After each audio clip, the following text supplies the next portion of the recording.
Hey friends! I'm really excited to talk to you about understanding the true origin of your fear so that you can undo it.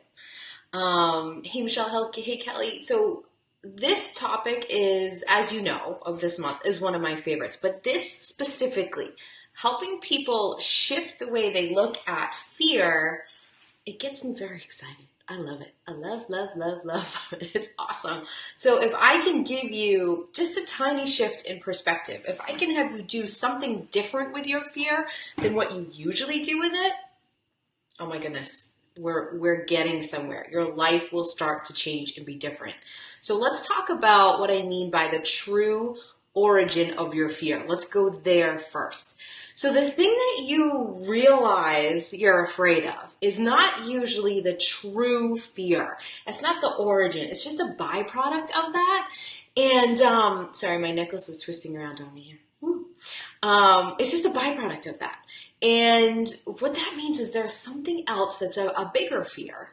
That this more surfacey fear is something that your brain, your conscious mind, grabs a hold of and says, this is my fear. Your conscious mind, your ego, your brain, it really likes to have something very concrete, very understandable, very cut and dry, black and white, right? That it likes that. So it chooses something. I'm going to give you an example in a minute so that you can really understand what I mean by this, okay? So it chooses something a little bit more surfacey. And when I say surfacey, I don't mean that it's like unreasonable or silly or shallow. I mean, it's just something that's on the surface of your fear. It's not the real fear itself. So let me give you an example of what I mean. So a lot of times I use the imagery of an iceberg, right? What you see sticking up, it looks like this big giant thing, but there's so much more far under the surface. Hey Jamie, and that's how your fear works as well. Let's say you have a fear of public speaking. Okay, so someone says, hey, will you present here and come talk about this? Or would you share this to this group or whatever? Whether it's in person or on a video, maybe you start to feel fear around public speaking. And you might even say, I'm afraid of public speaking. I have a fear of public speaking. Here's the thing. You don't actually have a fear of public speaking. Hey, Angela, you have a fear of what might happen if you public speak. Okay? And it's much more specific than that. So let's take it another step. Okay, I have a fear of public speaking. So the way that you look at what's deep down, what's actually the fear, because you know you're going to show up and speak, and you probably know that your life is not going to be in danger. Okay, like unless you're speaking at like some place where people are shooting guns at you. I mean, really, how often does that happen? I don't think ever, does it? So that's really not what you're afraid of. So you're afraid of public speaking, so you have to ask yourself a few questions. The answer, hey Kelly, the answer, one of them will have an answer that makes sense and is the origin of your fear. Okay, so I'm afraid of public speaking. So you have to start asking yourself some questions. So what do I think might be true of me if I go and I speak in public? Okay, so if you're in that fear zone and you start to think, well, I might be stupid, I might be rejected, I might stumble and stutter over my words, and I might go to the wrong spot or be late and I might fail my mission there, okay? And you say, well, what's going to happen as a result of that? Okay, what's going to happen as a result of me public speaking and feeling this feeling, oh, I might not succeed, I might not do a good job, I might not connect with these people, right? What's going to be the result of that? And that's usually where your answer lies right there, okay? And it's usually very unreasonable, okay? Because all of a sudden you start to think, well, then people won't like me. And you go, okay, well, what does that mean? Well, that means I'm not worthy of love. Oh, crap. So the fear of public speaking was not the real fear. It was just a way to point out to you that you have your self-worth tied outside of you.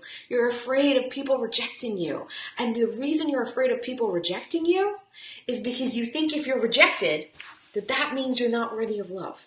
Got it? It sounds complicated. It's easy. Think of any example, anything that you're afraid of. And I don't mean a phobia. You can do a similar pattern with phobias, but phobias are something that your brain attached a very negative emotional and mental state to a thing. All right. And so that's what causes a phobia. A fear is something that a negative emotion and a negative mental state is being represented as. Got it? See the difference? So let's say you have a fear of coming out of the broom closet and telling people you're a spiritual chick, okay? Or a spiritual dude. Let's say that that's your fear. That's not really your fear, because you know if people start to find out that you're spiritual, just the fact that they do does not mean you suffer a painful death all of a sudden because people found out about it. That's not going to happen, okay? No one's going to throw darts at you. No one's going to hit you with a baseball bat just because they know, all right? So you have to look at, what do you think that means? So what might happen as a result? And start to think. You might think of some positive things. Cool. But you're probably going to think of some negative things. So up pops these things that are like, well, if I come out of the spiritual closet, some people might decide that they don't like me anymore because they have a different view than me. And so they might abandon me. All right? And so you then say to yourself, well, what does that mean about me if they abandon me? And then you get into that spot again where I'm not worthy of love. Maybe you even go into I'm in danger because maybe as a kid you were abandoned by someone, or as a young adult, or in a marriage or something, and your survival was at stake because of it. And so those things will come up. You see? So it's not that surface thing. It's what you think might happen as a result and what that means about you. All right? Those are the questions you want to ask. Now, how do you scan, before I tell you how to undo it, how do you scan to find this stuff in your life, right? How do you figure out what all your fears are and what you need to undo and where that is? Maybe Megan came in an abandonment. Good timing, girl. Maybe you want to stop and pay more attention to it. There's this one little thing, this one little trick that you can use. You can start to see, you can start to look for everywhere.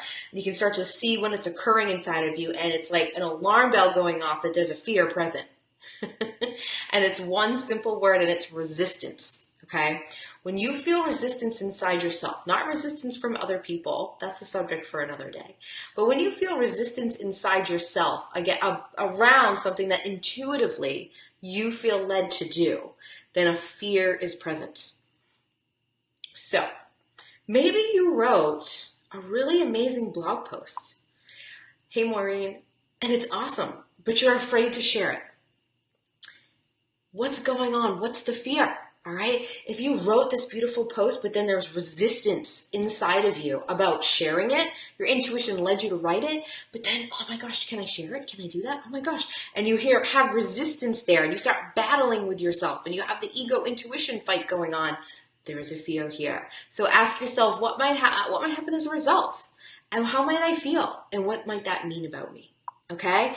And if you go down that road, you'll see your fear. You have to learn to allow yourself to answer those questions.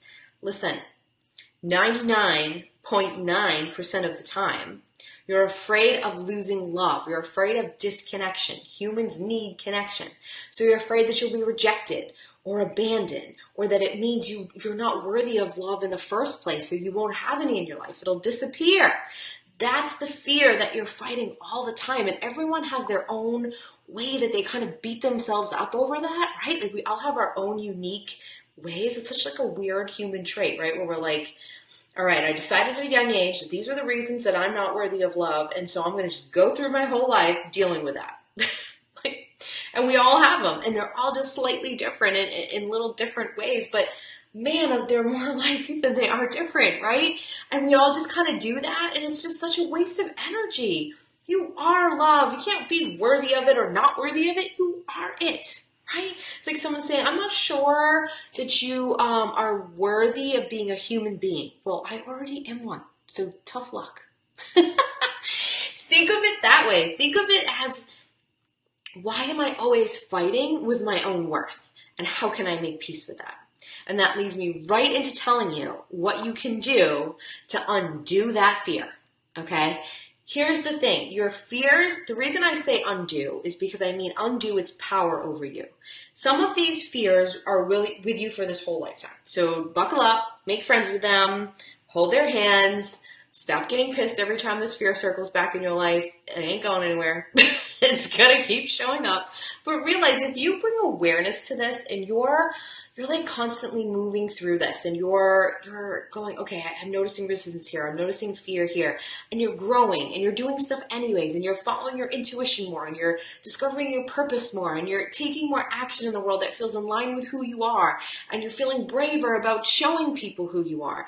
If that's happening, you're raising your self-worth, then you're climbing the circle staircase, the spiral staircase. And when you get to that issue again, you will be much higher up. When I struggled the most with my self-worth, when I was at the lowest point of self-worth, after I had had my 2 kids and I could not do anything for myself, but I was failing miserably at handling it all. And I had myself in one of those ridiculous circles that we put ourselves in where there's no solution, right? I was talking to someone the other day, the girl who did my tattoo actually, and she kept, as I kept suggesting a way out of something, right? Because of course that people, I'm sitting there, I'm getting a tattoo. I guess it's over here. I'm getting a tattoo and we're talking, and obviously people start talking about their fears. That just happens. Even if you don't know what I do, you start talking to me about it, right? So she's talking to me about this fear that she has about finding love and being able to be a powerful woman and be with the kind of guy that she wants, right? And we're talking about that. And she says, I can't get out of this because I like this certain type of guy, but they all treat me that way.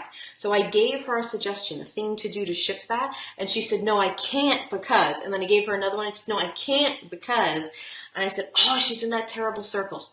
Man, do I hate that circle. I have been there. Okay. My circle was, I have to take care of everything. No one can help me. I don't get any help from anyone. I have to appear that I'm doing everything perfect all the time. And I'm actually not. I'm actually doing a shit job at all of it. And I'm beating myself up about it. And I don't know how to get out of this place. Because if I ask for help, my self-worth drops to non-existent. And if I keep doing it the way I'm doing it without any help, my self-worth drops to non-existent because I'm sucking at it. And my health is going down the tubes. And my mental state is going down the tubes, right? So that was my circle. And so when I was at that point of just the lowest of lows and just felt like such a failure. I can't even express to you how much of a failure I felt like. And I also, at the same time, and I know a lot of you can relate to this, felt like I was supposed to do something pretty big when I got here. Like, in this life, like, I think I'm supposed to be doing something great, and all I'm doing is getting stuck in this shitty circle, and I can't get out. Oh, the feeling of that was disgusting. That feeling of being stuck, it was awful. I don't think that words, if you've never been there, words can't express, as bobby pins are flying out of my head, words can't express what that feels like. It's the worst of the worst, in my opinion. So I'm there and I can't get out, right? I'm stuck in this circle. And that self-worth, that thing that said you have to do everything on your own. You have to figure everything out. And you have to do it all perfect. And you have to just give, and never receive and not take care of yourself. When that lesson of fear that people would reject me if I wasn't that, if I wasn't everyone's rock, if I wasn't doing everything perfect and never needed help from anyone, that feeling of that fear of that being true was crippling, absolutely crippling. That fear still visits me today, okay? Some of you have seen the wildflower project that I'm doing, okay? It is because of that fear, but it's from a different place. It's not crippling anymore. In fact, it drives me, it inspires me. It makes me talk about these things that I used to feel so much shame around. And now I feel proud because I know that when I talk about them, someone else will relate. Your story's different than mine. But when you hear that I struggled and you hear that I felt a way that maybe you felt, it gives you permission to work on it, to grow. And that to me is everything. So when I face that fear now, I'm not crippled by it because I know it isn't true. I know that my worth, and I know that people aren't going to reject me, based on the fact that sometimes I need help and sometimes I screw up and I make a lot of mistakes and I drop the ball and I beat myself up for things that are ridiculous to beat yourself up for. And sometimes I work way too much and sometimes I don't work hardly enough. And then I get mad at myself for all of those things. I still do that.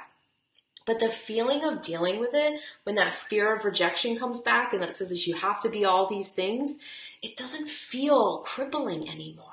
It feels like, oh, I sense resistance. That means there's a fear present. And if I want to evolve, if I want to move forward, I just have to face it. I just have to look at it. I have to shift it in my life. Okay? So the way that you undo the fear is that you address it. You look at it head on in the face and you work on building up inside yourself the power that you need. So for me, with my gigantic fear of rejection, right? The thing that I say to myself is that I am powerful and wonderful, and if somebody rejects me, I still help them because that rejection was on them, not me. When somebody treats me poorly, if I know in my heart that I was nice and kind and did my best, it's on them. If somebody feels like I was a jackass and just goes around and cuts me out of their life and talks smack about me to other people, but never comes to me with it, on them, not me. Okay? So that is what it comes down. It's still painful. Rejection is still painful. Still painful. But not the way it used to be. Because I know that my worth has nothing to do with being perfect. I know that my worth has nothing to do with never asking anyone for help and for always being the helper. I know that now. So when it comes back, I address it and I shift it from that other viewpoint and it looks different and I see different things about it. Okay? Makes sense? I've been feeling lately, I've had a lot of growth in my business and in my personal life, and just things have been shifting fast. And the summer came, and I don't know if anyone else feels like this, especially my fellow moms out there.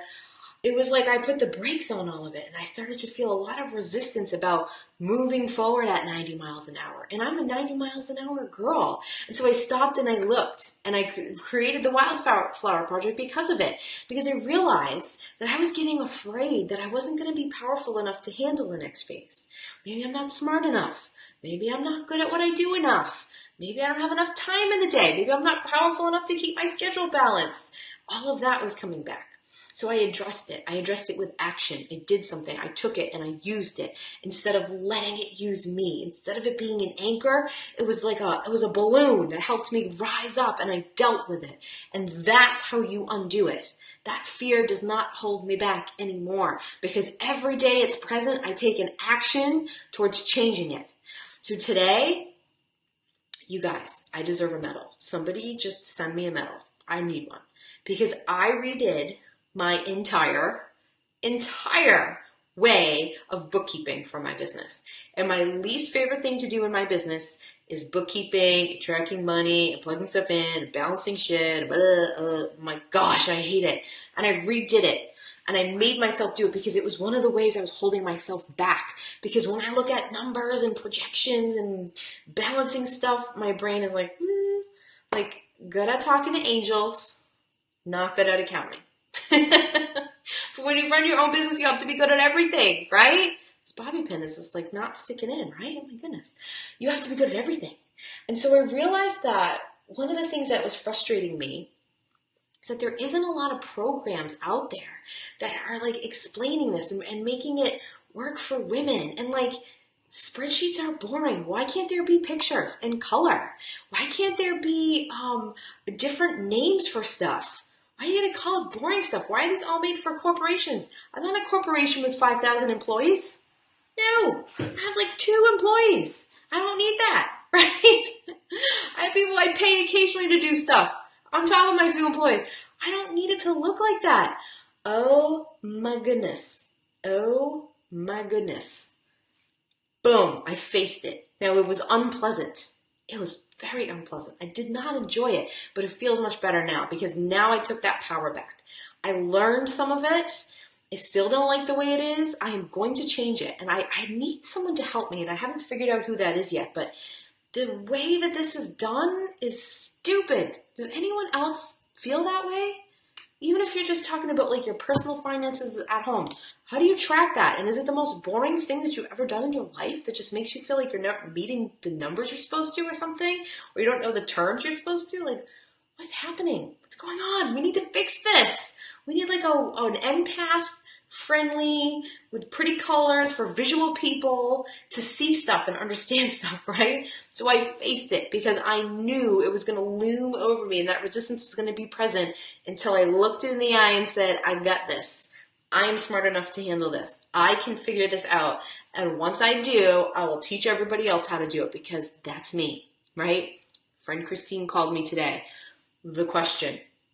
I happened to complain to her that I was doing this and at all times during Mercury retrograde, which is the smartest thing ever if you're going to redo something on the computer.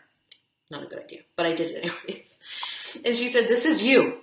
This is what you do. You find problems and then you solve them and then you teach people how to do it better. So yeah, I'm working on it. So I can show you how to do it, but it still sucks and it's still stupid. Ugh, hate that. But I looked into it. I shined the light on it and I met it head on. And then now that fear doesn't rule me anymore. Makes sense? All right, awesome. I hope that it does. Oh my goodness, oh my goodness. So tell me one of your fears. Tell me what's the root of most of your fears. Do you know the thing? Do you know that thing that makes you afraid? What have you tied your self-worth to? And how does that fear show up? For me, a lot of the money stuff is tied to being seen as an intelligent woman. In my industry, there's a lot of amazing women, but there's this reputation, and it's not always true, that you're either one or two kinds of business owner in the spiritual world. And one is like a flighty mess that has no idea what she's doing and is not organized and none of that. She just floats around with the wind, has no idea how much money she makes, doesn't care, floats around, doesn't pay her bills. There's that. And then the other side is sort of like the money hungry, use spiritual terms a lot, but you're just trying to take people's money. But aren't you supposed to be trusting abundance? Like, why do you have to charge $1 million? There's that. And they're uber focused on their money. And this is like all they care about and getting it from you and hitting a number. And I just look around and I'm like, I don't want to be in either of those groups. I don't want to be seen as either of those people. And so trying to find that happy medium again, that place in the middle, I feel like you should be able to go in and sort of design how you want it to look and put in like the categories that you need. There should be cute pop-ups and you're just filling things out. And then a much easier way to balance this stuff that makes sense. If you use PayPal for your business and it connects to your bank account, it's confusing as all hell because everything shows up twice. Oh my God, it's so annoying. I'm working on it. Rant over. Do you like my new shirt that Matt got for me? He got me this necklace too. I told my boys that it meant spiritual and fancy, but it means spiritual as fuck. I feel like it sums me up pretty good. All right, let me see your comments. So tell me your fears.